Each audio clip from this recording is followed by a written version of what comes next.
அடுத்ததாக தோழர் கிரேஸ் பானு அவர்களை அழைக்கிறோம். அவர் ஒரு சமூக செயல்பாட்டாளர்.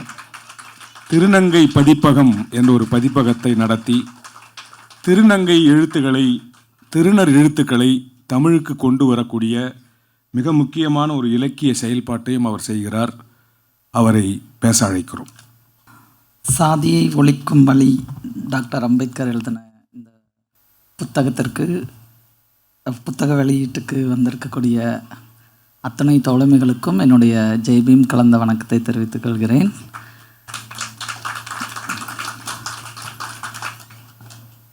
அதுக்கப்புறம் தலித் முரசு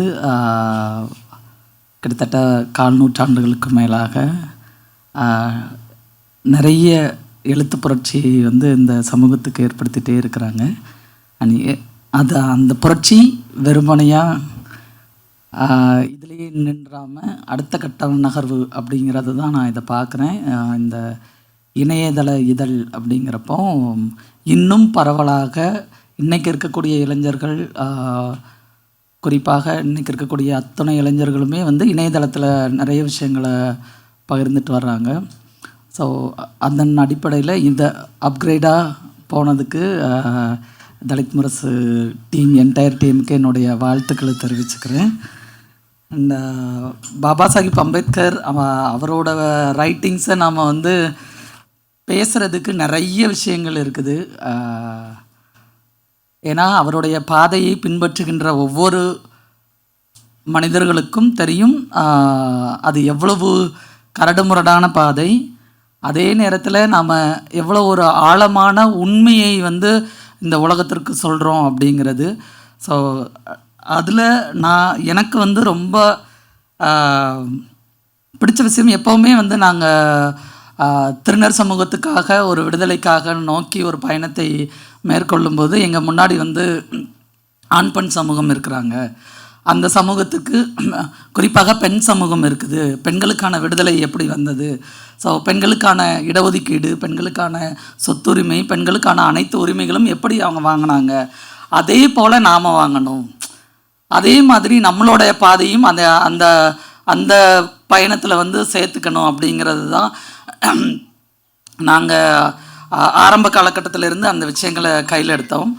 ஸோ இந்த கூர்மையான பார்வையை உங்களுக்கு முன்னாடி இருக்கிற ஒரு சமூகம், அந்த சமூகம் இந்த மாதிரியான இன்னல்களை, ஒடுக்குமுறைகளை ஃபேஸ் பண்ணியிருக்கிறாங்க. அதை பார்த்து நீங்கள் உங்களுக்கான உரிமைகளை பெற்றுக்கொள்ளுங்கள் அப்படிங்கிறப்போ இந்த திருநர் சமூகமும் அதே ஒடுக்குமுறையை இன்றளவும் அனுபவிச்சுட்ருக்கிறாங்க. அது சாதி ரீதியாகவும் சரி, பாலின ரீதியாகவும் சரி. ஸோ இந்த ஒடுக்குமுறைக்கான தீர்வு அப்படிங்கிறது எங்கேருந்து கிடைக்குது அப்படின்னு பார்த்தீங்கன்னா பாபா சாஹிப் அம்பேத்கர் எழுதின இந்த எழுத்துக்களில் இருந்து. ஏன்னா இந்த ஒவ்வொரு ஒடுக்கப்படுகின்ற அந்த ஒடுக்குமுறையை அனுபவிக்கின்ற ஒரு தனி மனிதனுக்கும், தனி மனிதர்களுக்கும் இங்கே மனித உரிமை மீறல் நடந்துகிட்டே இருக்குது. குறிப்பாக அவர்களுக்கு எதிராக நிறைய வன்முறைகள் நடந்துட்டு இருக்குது.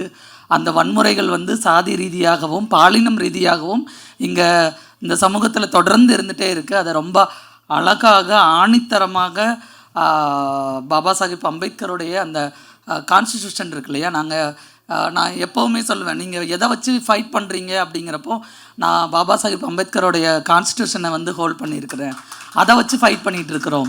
ஏன்னா இன்றைக்கி திருநர் சமூகத்தினுடைய சின்ன சின்ன முன்னேற்றங்கள், முன்னெடுப்புகள், இது எல்லாமே அந்த கான்ஸ்டிடியூஷன் அடிப்படையில் நாங்கள் ஒவ்வொரு முறையும் உயர்நீதிமன்றத்தில் வழக்கு தொடுத்தோம், உச்சநீதிமன்றத்தில் வழக்கு தொடுத்தோம். அதை சேலஞ்ச் பண்ணியும் தான் நாங்கள் இன்றைக்கான எங்களுக்கான உரிமைகளை கொஞ்சம் கொஞ்சமாக எடுத்துகிட்டு இருக்கிறோம். இன்னும் முழுமையான உரிமைகள் கிடைக்கவே இல்லை. ஸோ அதுக்காக ஒரு பெரிய முன்னெடுப்பில் எனக்கு இந்த புத்தகத்தில் அவர் எழுதினதில் ஒரு அரசமைப்பு சட்டம் இயற்றப்படும் போது அதன் முன்னால் உள்ள கேள்வி, தேவையான சட்டங்கள் இயற்றப்படுகின்றனவா என்பதை பற்றி அல்ல, தேவைப்படுகின்றவர்களுக்காக இயற்றப்படுகின்றதா என்பதை, அந்த நாட்டில் நிலவும் சமூக சூழலோடு ஒத்து இயங்கும் போது தான் ஒரு அரசமைப்பு சட்டம் உயிர்ப்போடு இருக்க முடியும்.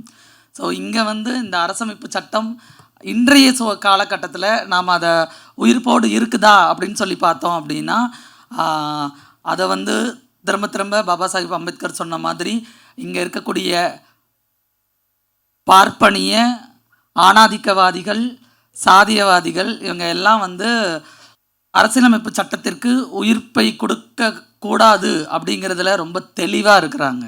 அவங்களோட அதை வந்து முழுவீச்சாக அந்த பணியை வந்து அவங்க செஞ்சுட்டே இருக்கிறாங்க. ஆனால் நாம் சாதி ஒழிப்பை பற்றி இந்த மாதிரியான கருத்தரங்கங்கள், இந்த மாதிரியான எழுத்துக்கள், அதுவும் குறிப்பாக இன்றைக்கி இருக்கக்கூடிய இளைஞர்கள் மத்தியில் பாபா சாஹிப் அம்பேத்கருடைய எழுத்துக்களை கொண்டு போய் சேர்க்க வேண்டிய ஒரு கட்டாயத்தில் நாம் எல்லாருமே இருக்கிறோம்.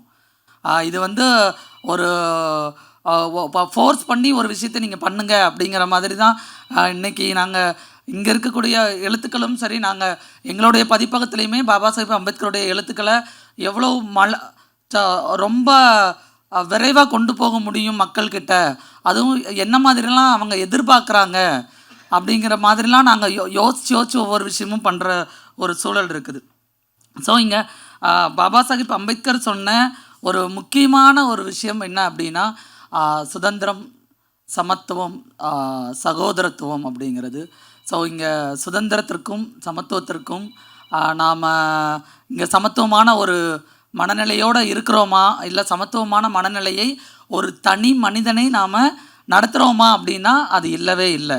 நான் இங்கே என்னதான் நமக்கான சட்டங்கள் வந்தாலும், நம்ம சாதி ஒழிப்பை பற்றி பேசினாலும், இங்கே அந்த சமத்துவமின்மை அப்படிங்கிறது இந்த சமூகத்தில் நிகழ்ந்துக்கிட்டே இருக்குது. ஆனால் தொடர்ச்சியாக நம்ம பாபா சாஹிப் அம்பேத்கரை முன்னிறுத்து எங்களுக்கான சமத்துவத்தை கொண்டு வரணும். அந்த சமத்துவம் என்பது பாலின சமத்துவமாக இருக்கணும். இந்த ஏற்றத்தாழ்வுகள் இருக்கக்கூடாது. எல்லாரும் சமம், எல்லாருக்கும் எல்லாமே கிடைக்கணும் அப்படிங்கிற அந்த கோட்பாடு இருக்கணும் அப்படிங்கிறது தான்.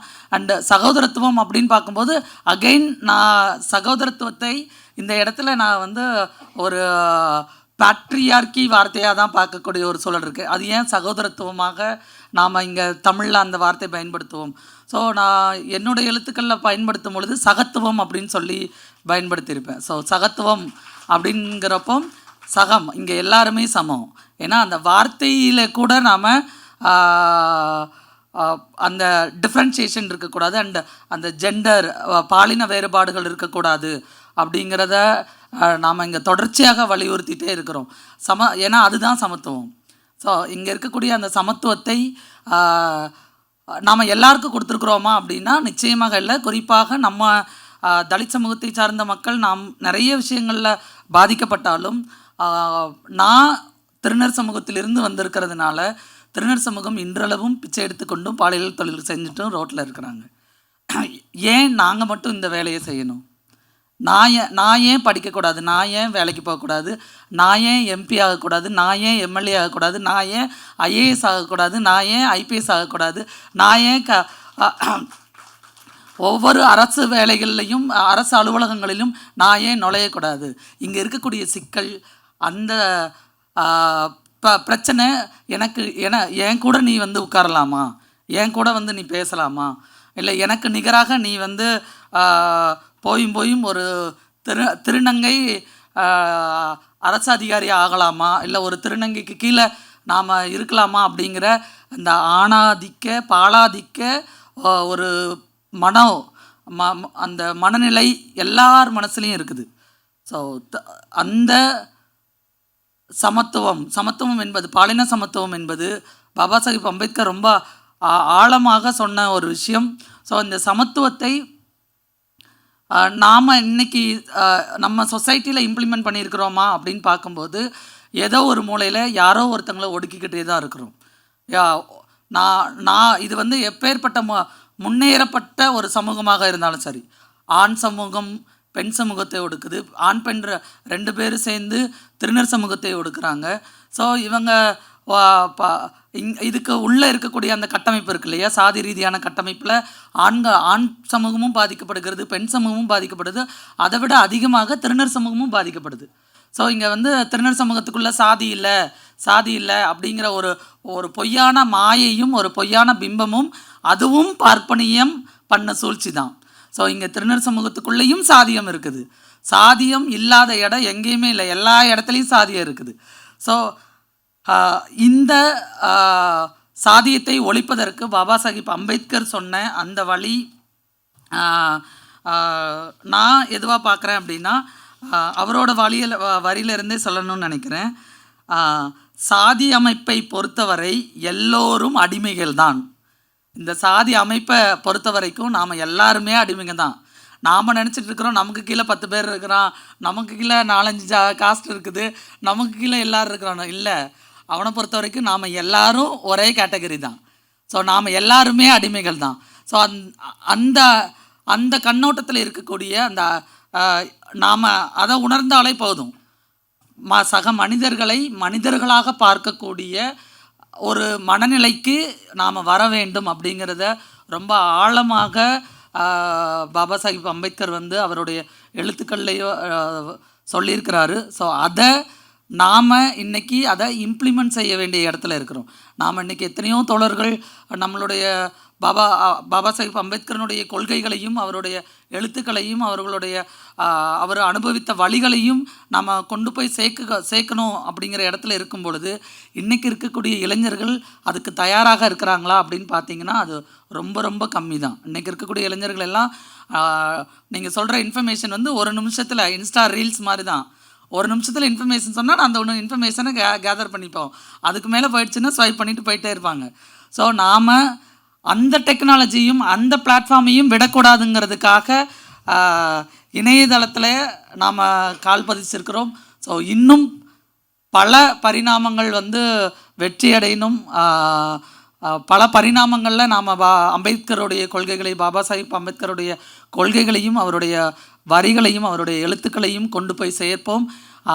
சக மனிதர்களை மனிதர்களாக பார்ப்போம் அப்படிங்கிறத சொல்லிட்டு இந்த வாய்ப்பு வழங்கிய தோழர்களுக்கு நன்றி கூறி விடைபெறுகிறேன். நன்றி.